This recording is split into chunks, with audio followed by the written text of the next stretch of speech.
बोलते हैं कि हर साल मैं 2-2 करोड़ की नौकरियां दूंगा। बोले या नहीं बोले? बोले? 2 करोड़ नौकरियां मिली? नहीं मिली। 15 लाख रुपए आपके जेब में डालता हूं बोले, डाले? दिए होंगे भाई, क्योंकि अशोक गहलोत को डर के तो कम से कम दिए होंगे। नहीं दिए तो उनको भी डर रहे नहीं, ना जनता को डर रहे, ना भाई मंत्री मुख्यमंत्री ये लोग क्या कहेंगे।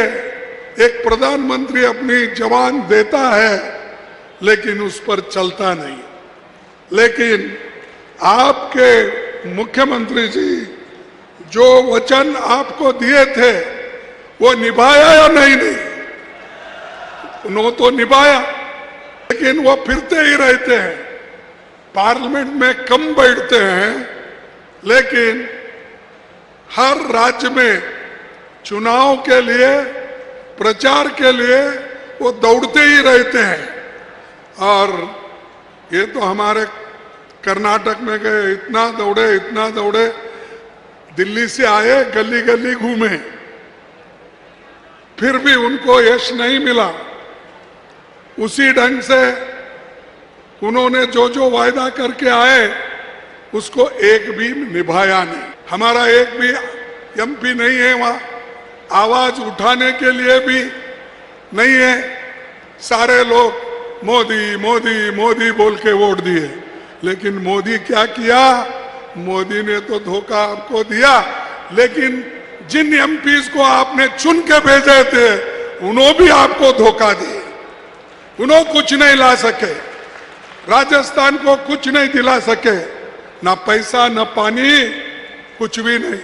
हमारे पास एक कहावत है, कोई एक गरीब आदमी किसी होटल में गया पानी पीने के लिए, तो उसके हाथ में से गिलास फूट गई। तब गल्ले पे जो बैठता है आदमी पैसा वसूल करने के लिए, तो वो बोला कि पहले ऐसे तो चिट्ठी गिट्टी नहीं लिखते थे, पुकार के बोलते थे, भाई 1 इसम 4 आना, 2 इसम चाय के 8 आना, ऐसा बोलते थे। अब तो चिट्ठियां वो ये मिलती। लेकिन एक गरीब आदमी पानी पीने के लिए जब गया, उसके हाथ से गिलास फिसल गई और फूट गई।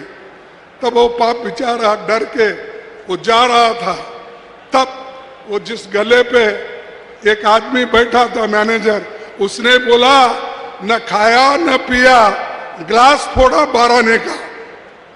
तो पाप बेचारा पानी भी नहीं पिया, कुछ भी नहीं, लेकिन गिलास फूटा, वो 12 ने उसको देना पड़ा, क्योंकि पैसे नहीं थे बोल के वो पानी पीने गया था। वैसा यहां पर गरीबों के लिए हम नहर बना देना चाहते हैं, पैसे नहीं। हम गरीबों को पीने के पानी की व्यवस्था करना चाहते हैं, पैसे नहीं। और यहाँ के जितने भी एमपीज हैं वो भी चुप बैठते हैं।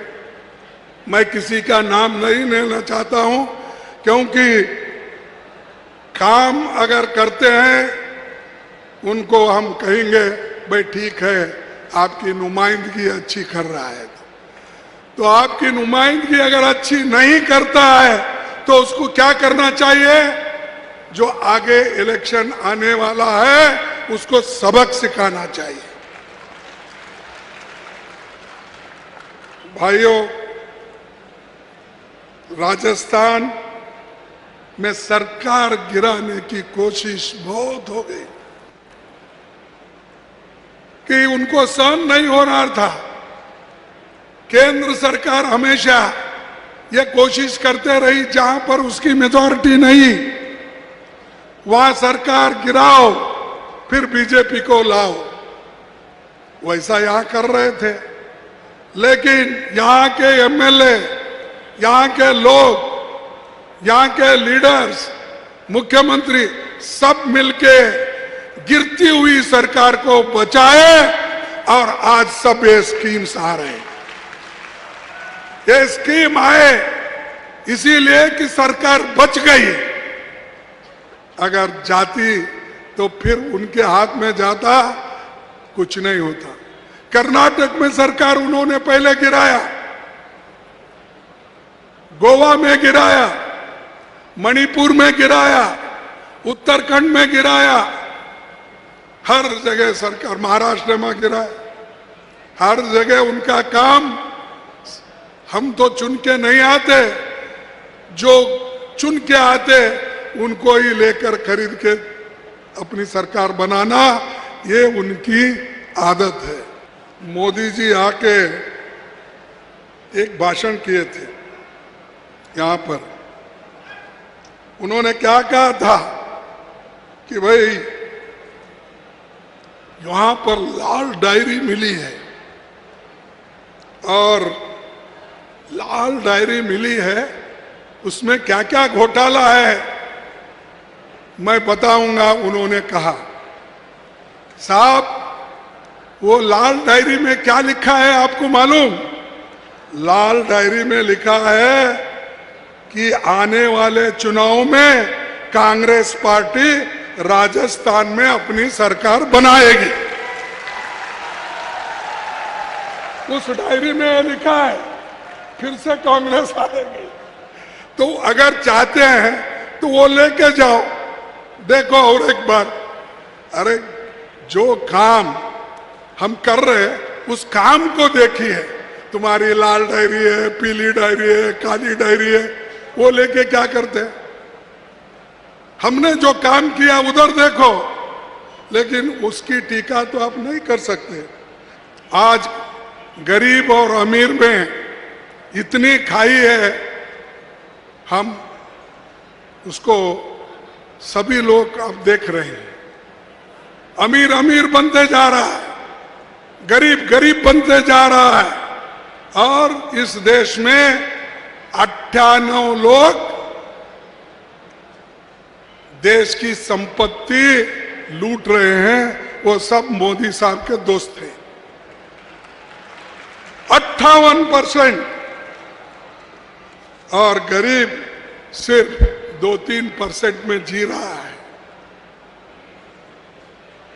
और उद्योगपति के कर्ज माफ होते हैं, 13 लाख 14 लाख। गरीबों का, किसानों का अगर कर्ज माफ करो अगर कहेंगे तो उनको लाठी गोली चलाते हैं। और आपको मालूम है दिल्ली के बॉर्डर पे हजारों किसान बैठे हुए थे, उसमें से 750 लोग मर गए, लेकिन मोदी साहब कुछ नहीं किए उसने।